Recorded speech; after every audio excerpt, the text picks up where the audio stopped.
और अब तमाम बड़ी खबरें आप तक पहुंचाएंगे और शुरुआत करेंगे राजधानी भोपाल से। आज बड़ी जानकारी सामने आ रही है। उज्जैन दौरे पर आज सीएम शिवराज सिंह चौहान रहने वाले हैं। उज्जैन में आज से अंतर्राष्ट्रीय जल सम्मेलन शुरू होने जा रहा है। बेहद ही महत्वपूर्ण जानकारी। उज्जैन में देश का पहला जल स्तंभ स्थापित होगा। अंतर्राष्ट्रीय सेमिनार सुजलाम का उद्घाटन भी सीएम करेंगे। केंद्रीय जल शक्ति मंत्री गजेंद्र सिंह शेखावत इस कार्यक्रम में शामिल होंगे। दोपहर 3 बजे सीएम उज्जैन पहुंचेंगे और कल दिग्गजों की मौजूदगी में जल स्तंभ का अनावरण होगा। आपको बता दें कि आरएसएस प्रमुख मोहन भागवत भी इसमें शामिल रहेंगे। 3 दिवसीय सेमिनार में केंद्रीय मंत्री ज्योतिरादित्य सिंधिया भी शिरकत करेंगे और भी कई सारे बड़े चेहरे इस दौरान मौजूद रहने वाले हैं। बेहद ही खास आयोजन। जल स्तंभ, देश का पहला जल स्तंभ मध्य प्रदेश के उज्जैन में स्थापित किया जाएगा। सीएम शिवराज सिंह चौहान आज यहाँ पर पहुंचेंगे और केंद्रीय मंत्री साथ ही साथ आरएसएस प्रमुख भी यहां पर इस कार्यक्रम में शिरकत करेंगे। तो खास आयोजन। आज उज्जैन दौरे पर सीएम शिवराज सिंह चौहान। दोपहर 3 बजे का वक्त बताया गया है जब सीएम उज्जैन पहुंचेंगे। सेमिनार सुजलाम का भी उद्घाटन करेंगे सीएम और केंद्रीय जल शक्ति मंत्री गजेंद्र सिंह शेखावत भी इस खास कार्यक्रम में मुख्य अतिथि के तौर पर शिरकत करने वाले हैं। तो बड़ी जानकारी। उज्जैन दौरे पर सीएम शिवराज और जल स्तंभ, देश का पहला जल स्तंभ स्थापित किया जाएगा। तो सीएम शिवराज सिंह चौहान इसका अनावरण करेंगे। साथ ही साथ अंतर्राष्ट्रीय सेमिनार सुजलाम का भी उद्घाटन इसी कार्यक्रम के दौरान। तो कई सारे कार्यक्रम उज्जैन में आज, इस बारे में आपको हम जानकारी दे रहे हैं। आरएसएस प्रमुख मोहन भागवत भी इस दौरान कार्यक्रम में शामिल होंगे। उज्जैन दौरे पर आज सीएम शिवराज सिंह चौहान। देश का पहला जल स्तंभ अंतर्राष्ट्रीय जल सम्मेलन, जिसकी शुरुआत आज से हो रही है, जिसमें जल स्तंभ स्थापित किया जाना है। तो केंद्रीय मंत्री की मौजूदगी रहेगी। ज्योतिरादित्य सिंधिया भी शामिल रहेंगे। आरएसएस प्रमुख का भी आने का कार्यक्रम। हालांकि विस्तार से भी इस पर हम समझेंगे, लेकिन उससे पहले आपको ये जानकारी कि सीएम शिवराज सिंह चौहान अंतर्राष्ट्रीय जल सम्मेलन का शुभारंभ करने वाले। जल सम्मेलन जिसमें जल के प्रति जागरूकता बढ़ाने को लेकर मकसद, साथ ही साथ जल स्तंभ का जब अनावरण होगा तब कई बड़े चेहरे इस खास कार्यक्रम में शिरकत करते हुए नजर आएंगे।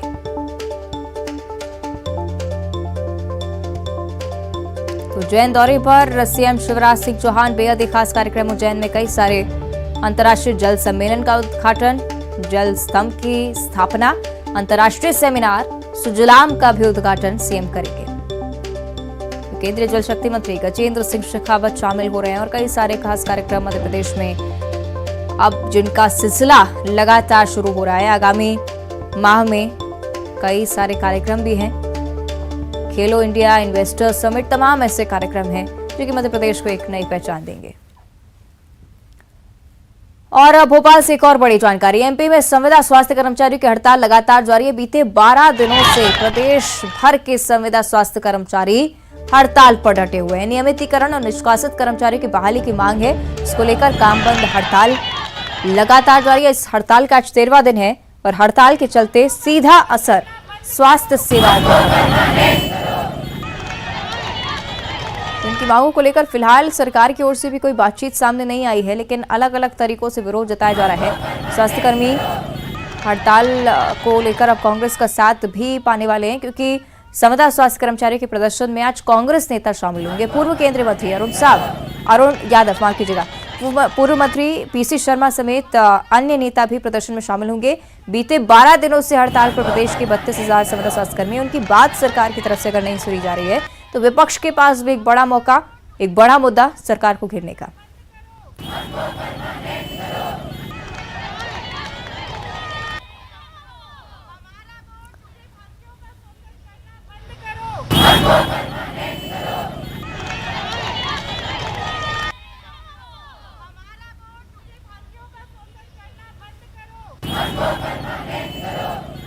तो देखिए, संविदा स्वास्थ्य कर्मचारियों की लगातार हड़ताल जारी है। इस पर और ज्यादा चर्चा के लिए सहयोगी शैलेंद्र हमारे साथ जुड़ गए हैं, उनसे हम चर्चा करें। तो शैलेंद्र, बड़ी बात है कि 13वां दिन इस हड़ताल का, लेकिन अब कांग्रेस का साथ भी इस हड़ताल को मिलने वाला है, यानी कि अब ये मुद्दा जो है प्रदेश में प्रमुखता से रखा जाएगा।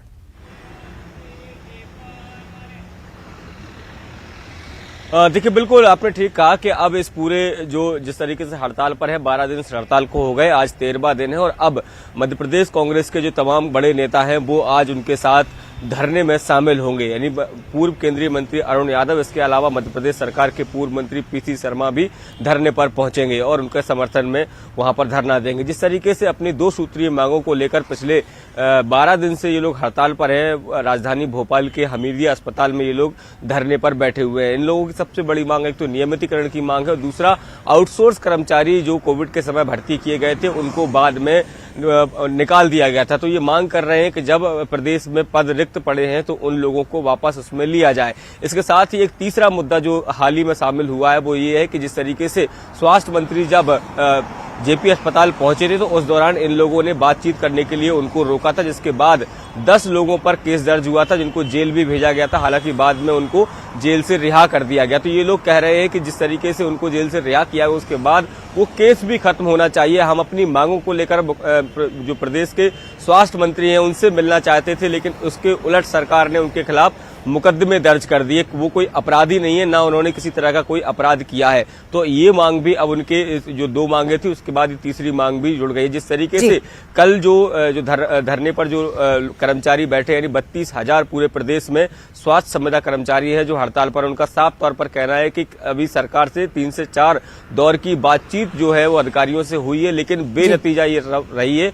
उनका साफ तौर पर ये कहना है कि जब तक नियुक्ति पत्र नियमितीकरण का पत्र उनके हाथ में नहीं होगा तब तक वह हड़ताल पर यूं ही जारी रखेंगे। और जिस तरीके से कोविड की वेव की बात कही जा रही है, ऐसे में अब कांग्रेस का भी साथ मिल गया है तो निश्चित तौर पर ये मानिए कि आने वाले समय में इस मुद्दे को लेकर और भी प्रदेश में गर्माहट रहने वाली है, क्योंकि कहीं ना कहीं कांग्रेस इसको इस तरीके से भी उठा रही है कि भले ही कर्मचारी हितैषी होने का दावा ये सरकार करती हो, लेकिन किस तरीके से जो कर्मचारी है वो पिछले 12 दिन से हड़ताल पर है लेकिन सरकार का कोई भी नुमाइंदा उनसे बात करने को तैयार नहीं है। और कोविड की अगर लहर आती है तो ये वही लोग हैं जिनको हम कोविड वॉरियर कहते थे, और अब जब ये लोग इस तरह से अपनी मांगों को लेकर बैठे तो उनकी तरफ कोई सरकार जो है किसी तरह की सुध नहीं ले रही है। जी बिल्कुल, चलिए देखना होगा आगे क्या कुछ होता है जब विपक्ष का साथ नहीं मिलेगा। शुक्रिया आपका फिलहाल चैलेंज इस पूरी जानकारी के लिए।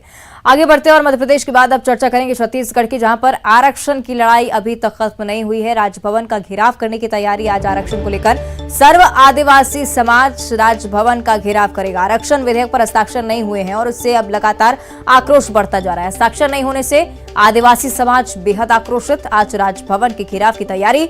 आदिवासी समाज 11 बजे बूढ़ा तालाब से राजभवन तक पैदल मार्च करेगा और समाज ने राज्यपाल को 3 दिन का अल्टीमेटम दिया था। हस्ताक्षर नहीं करने पर राजभवन घेराव की चेतावनी दी थी और अब देखिए कि किस तरह से सर्व आदिवासी समाज आक्रोशित होकर घेराव करने आज निकलने वाला है।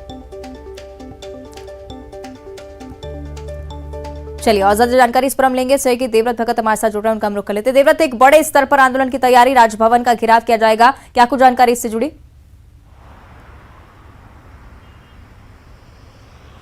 जी देखिए, कांग्रेस ने कल ही ऐलान किया है 3 जनवरी को बड़ी महारैली का, लेकिन उससे ठीक पहले सर्व आदिवासी समाज आरक्षण के मसले पर राजभवन का घेराव करने जा रहा है और एक तरह से पहले ही ये रणनीति तय कर ली गई है। बाकायदा इसके लिए प्रेस कॉन्फ्रेंस रखी गई थी और उसमें अल्टीमेटम दिया गया था कि अगर 3 दिन के भीतर राज्यपाल विधेयक पर दस्तखत नहीं करती है तब सर्व आदिवासी समाज राजभवन का घेराव करेगी। अभी जो जानकारी मिली है तकरीबन 11 बजे का वक्त होगा जब तमाम जो सर्व आदिवासी समाज के लोग हैं वो राजधानी के बूढ़ा तालाब के धरना स्थल में जुटेंगे। यहाँ पर एक तरह से भाषण होगा और उसके बाद राजभवन की ओर वो लोग कूच करेंगे। तो कुल मिलाकर के जो स्थिति फिलहाल आरक्षण को लेकर के देखने को मिल रही है कि सर्व आदिवासी समाज ये चाह रहा है कि जो 76% आरक्षण विधेयक जो है वो विधानसभा में पारित हुआ है वही आरक्षण विधेयक प्रदेश में लागू होना चाहिए, राज्यपाल के दस्तखत होना चाहिए और राजपत्र में प्रकाशन होना चाहिए। लेकिन मसला अभी क्योंकि राजभवन में अटका हुआ है, विधि विमर्श के बाद राज्यपाल इसमें दस्तखत करने की बात कह रही है। इसके अलावा सरकार से 10 बिंदुओं में जवाब मांगा गया था जो सरकार की तरफ से दे भी दिया गया है और अब ऐसे में सब कुछ राज्यपाल पर ही निर्भर करता है कि वो कब तक दस्तखत करेंगी। अब समाज की रही बात तो सर्व आदिवासी समाज जो है वो एक तरह से इस पूरे मसले को लेकर के लामबंद है। अब ये देखना होगा कि इस पूरे जो घेराव है या प्रदर्शन है इसका क्या असर होता है और राज्यपाल दस्तखत करती हैं या नहीं करती हैं। जी चलिए ठीक है, शुक्रिया आपका देवव्रत इस पूरी जानकारी के लिए। हालांकि आप बने रहेगा, आगे भी आप चर्चा करेंगे। रायपुर वासियों के लिए एक महत्वपूर्ण जानकारी, 18 बस्तियों कॉलोनियों में आज से पानी कम मिलेगा, यानी कि 14 दिनों तक शाम को वाटर सप्लाई पर असर पड़ने वाला है। शहर की बड़ी आबादी पानी के लिए परेशान रहेगी। 10 जनवरी तक प्रभावित होंगी वाटर सप्लाई। बता दें कि देवेंद्र नगर, बैरन बाजार, टंकी में इंटरकनेक्शन का काम चलेगा। रोजाना शाम 4 बजे से लेकर 5 बजे तक टेस्टिंग जारी रहेगी।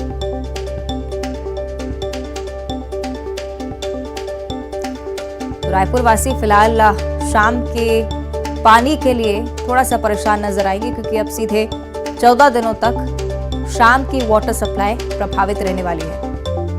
सही, देवव्रत हमारे साथ लगातार जुड़े हुए हैं, उनका हम रुख कर लेते हैं। देवव्रत, क्या आपको जानकारी, क्योंकि रायपुर वासी पहले जल संकट से जूझ रहे हैं और उस बीच अब इंटरकनेक्शन का काम।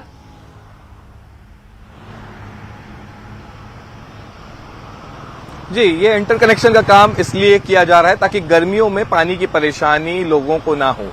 लेकिन 15 दिनों की लंबी दिक्कत एक तरह से बैरन बाजार और देवेंद्र नगर इलाके में रहने वाले लोगों को होने वाली है। एक बड़ी आबादी इससे एक तरफ प्रभावित होगी और 15 दिनों तक जब पानी की सप्लाई प्रभावित रहेगी तब आप समझिए कि दिक्कतें कितनी ज्यादा बढ़ सकती है, लोगों को कितनी ज्यादा दिक्कतें पेश आ सकती है। क्योंकि एक तरह से टंकियों में पाइपलाइन बिछाने का काम चल रहा है और जो पाइपलाइन है उसमें इंटरकनेक्शन का काम जो है वो चलेगा। इसके अलावा टेस्टिंग भी होगी और टेस्टिंग का जो समय रखा गया है ठीक है, यानी कि बुरा प्रभाव अब आबादी पर पड़ेगा। शुक्रिया आपका देवव्रत जानकारी के लिए। और उस बीच मध्य प्रदेश का जिक्र करेंगे। बीजेपी सांसद प्रज्ञा ठाकुर ने कर्नाटक के शिमोगा में एक कार्यक्रम के दौरान कहा कि अगर कोई हिंदुओं के सम्मान पर हमला करता है तो हिंदुओं को जवाब देने का पूरा अधिकार है।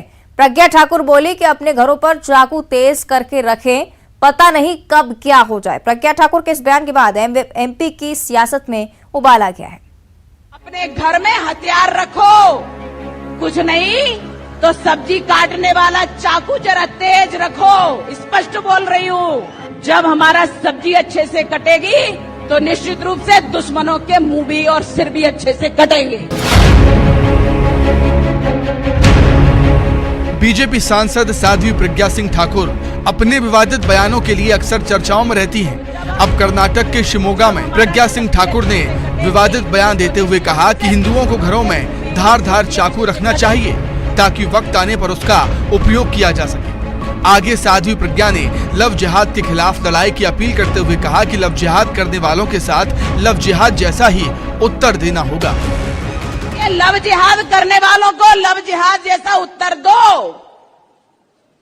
अपनी लड़कियों को सुरक्षित रखो, अपनी लड़कियों को संस्कारित करो, अपने घर में हथियार रखो, कुछ नहीं तो सब्जी काटने वाला चाकू जरा तेज रखो। स्पष्ट बोल रही हूँ। बीजेपी सांसद प्रज्ञा सिंह ठाकुर के लव जिहाद और हिंदू कार्यकर्ताओं की हत्या पर दिए गए बयान का बीजेपी नेता नारायण सिंह कुशवाहा ने समर्थन किया। मैं ये समझता हूँ कि जब से भारतीय जनता पार्टी की सरकार बनी है तो ऐसी घटनाएं कहीं शायद हुई नहीं है या कहीं एक आध वैसे हुई होगी आपसी प्रतिद्वंदा के कारण, वो बात अलग है जो है। पर इसका सफाया बड़े बड़े डकैतों का सफाया माननीय मुख्यमंत्री शिवराज सिंह जी ने इस मध्य प्रदेश में किया है। जो अभी भी एक कोई गुर्जर कौन सा गैंग अभी मुरैना और उस साइड में दिखा था, अभी हाल उसका भी खात्मा हो गया है। जो तो ऐसी कोई चीजें नहीं है। वहीं मंत्री उषा ठाकुर ने भी बड़ा बयान देते हुए कहा कि सभी हिंदुओं और राष्ट्रवादी जो समर्थ सक्षम हैं उन्हें निश्चित रूप से शस्त्र लाइसेंस रखना चाहिए। हिंदू और वो हर राष्ट्रवादी सज्जन शक्ति जो सक्षम है, समर्थ है, उसे निश्चित रूप से शस्त्र लाइसेंस रखना ही चाहिए आत्मरक्षा के लिए। वहीं कांग्रेस ने साध्वी के बयान पर तंज कसा। कांग्रेस नेता अजय सिंह ने कहा कि एमपी अब असुरक्षित हो गया है, जहां नेताओं को हथियार रखने के लिए बयान देना पड़ रहा है। ये दोनों बहन लोग क्या बोल रही हैं मुझे समझ में नहीं आ रहा है, लेकिन एक चीज समझ में आती है कि एक सांसद और एक विधायक मंत्री भी हैं, जब अपने आप को इतना असुरक्षित महसूस कर रहे हैं तो प्रदेश के गृह मंत्री को इस मामले पर संज्ञान लेना चाहिए और इनकी कम से कम सुरक्षा दुरुस्त होनी चाहिए। अब ये कोई पहली बार नहीं है जब साध्वी प्रज्ञा सिंह ठाकुर ने इस प्रकार का बयान दिया हो। सिर्फ मुद्दे अलग रहते हैं, लेकिन उनकी तरफ से विवादित बयान देने का सिलसिला लगातार जारी है। Bureau report, news 18। मुंह भी और सिर भी अच्छे से कटेंगे। और बुलेटिन में इतना ही। देखते रहिए न्यूज़ 18।